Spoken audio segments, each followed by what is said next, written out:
além da curiosidade e do inusitado, né, dessa interferência, é muito mais pelo fato de que, nesse momento, Sr. Schellenberg, nós estamos vendo aí o governo em uníssono e parte do judiciário reclamando da interferência externa quando, né, um indivíduo, um cidadão, questiona a liberdade de expressão.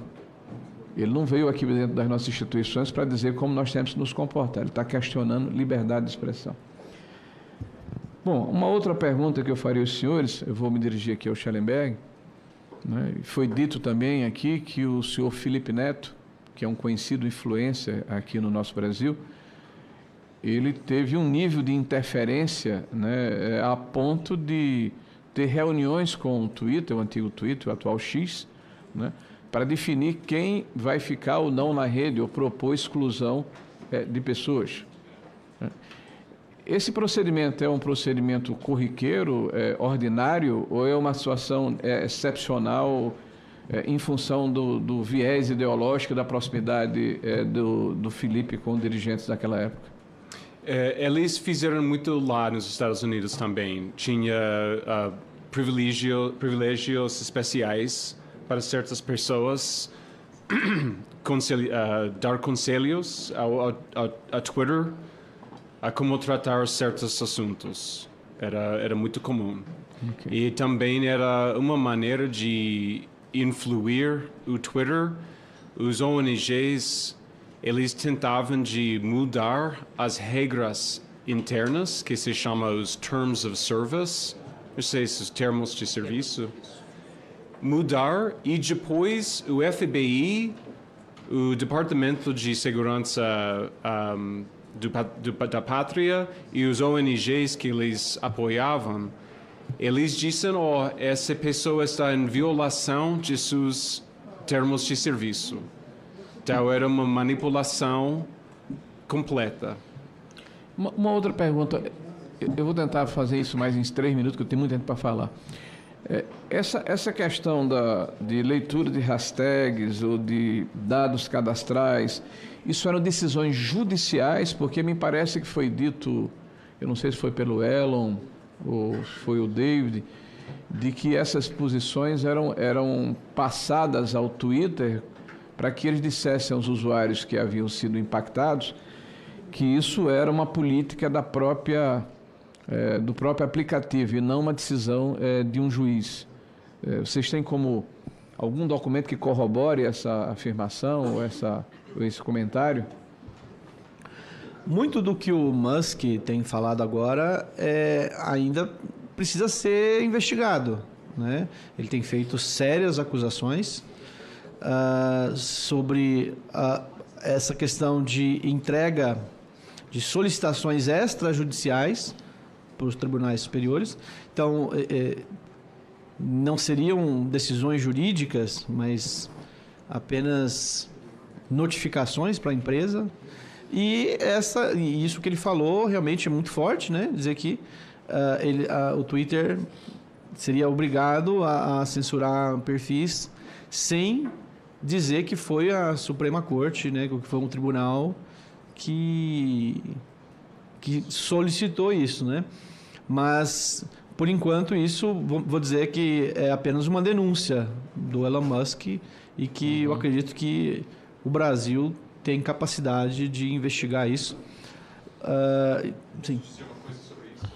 Essa mesma coisa, que eu acho que pode ser a mesma coisa, minha hipótese que precisa de ser investigado, mas parece que é possível que aconteceu, que o TSI diz que essas pessoas estão em violação de seus termos de serviço. E então você precisa de tirar a eles. É possível que esse pode explicar, porque a gente viu muito disso. Bom, como é tratada essa questão de notícias falsas ou fake news lá nos Estados Unidos, na Europa? Há uma retirada de ofício por parte de uma autoridade constituída ou é necessária uma provocação do Ministério Público ou de um cidadão ou de uma entidade que se sinta eventualmente atingida? É muito interessante. Eu acho que na primavera de 2018, 2022, a administração de Biden, eles propuseram um novo ministério de desinformação. Mas imediatamente as pessoas o chamavam Ministry of Truth, Ministério de Verdade, dizendo é orwelliano. Era uma controvérsia imediatamente, até a esquerda também estava muito contra. Então, a Biden administration deixou. E também eu descobri que foi preparado, o presidente Obama deu uma palestra na Universidade de Stanford uma semana antes, fazendo o caso, making the case, defendendo a ideia deste ministério, mas não exatamente essa, mas as ideias. Então houve uma operação de propaganda, eu acho, para normalizar essa coisa que me preocupa mais, a normalização dessa ideia. E foi, depois disso, foi ao final de 2022 que a gente tinha os Twitter Files e descobrimos que houve esse complexo industrial de censura enorme. Bom, eu vou fazer uma pergunta e uma declaração final, tá?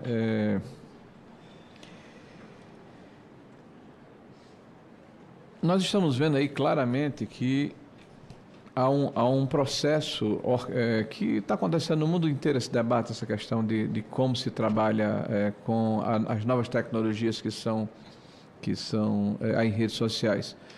Na sua opinião, Dr. Michael Schellenberg, o senhor que anda o mundo inteiro e está bastante antenado, como se explica que jornalistas da grande mídia ou a grande mídia institucionalizada defenda, como tem defendido no Brasil, pessoas importantes que estão nos grandes meios de comunicação, essa institucionalização de controle da imprensa, da mídia e de opinião das pessoas? Qual é o sentido da grande mídia defender que haja uma intervenção na sua própria liberdade de expressão? É uma coisa incrível, né? Eu acho que a condição primeira era que os jornalistas mudaram. Eles, no passado, eles eram muito mais da classe working class, classe trabalhadora, investigativo. Eles eram muito pessoas que discordavam muito, e depois o jornalismo se virou uma profissão de elites. Essa era uma primeira coisa, eles identificaram mais como os elites. Então, porque a gente vê uma coisa incrível. Uma vez a Casa Branca pediu a Facebook a censurar as pessoas que estavam reclamando sobre os efeitos das vacinas de Covid em suas próprias crianças, seus próprios meninos. E o Casa Branca pediu que Facebook censurar. Os executivos de Facebook disseram à Casa Branca, isso não vai dar certo, porque as pessoas... Se a gente sabe de nossas pesquisas, se a gente faz censura, vai aumentar a suspeita. Vai aumentar as censuras. Por quê? Porque as pessoas pensam, se as vacinas são todas boas, porque vai censurar. E a gente descobriu que porque a Casa Branca exigia muito disso, é por causa dos jornalistas que estavam perguntando à Casa Branca por que vocês estão deixando essas mensagens por Facebook. E foi uma coisa incrível. Então, de uma certa forma, a energia, a força para a censura vem direto dos jornalistas. Mas eu acho que tem também, claro, que existe um problema econômico. Existe uma guerra econômica agora entre X e todos os meios de comunicação. Os meios de comunicação, eles estão perdendo audiência, estão perdendo patrocínio. Mas... Gay? Eu não assisto mais televisão na casa. Não, é totalmente rede normal. Desinformação. Então eles estão num spiral negativo, né? Eu acho. Então por isso que eles têm um motivo econômico e também eu acho que a mentalidade das elites que eles pensam que eu devo ter o poder de decidir o que você pode ouvir ou não.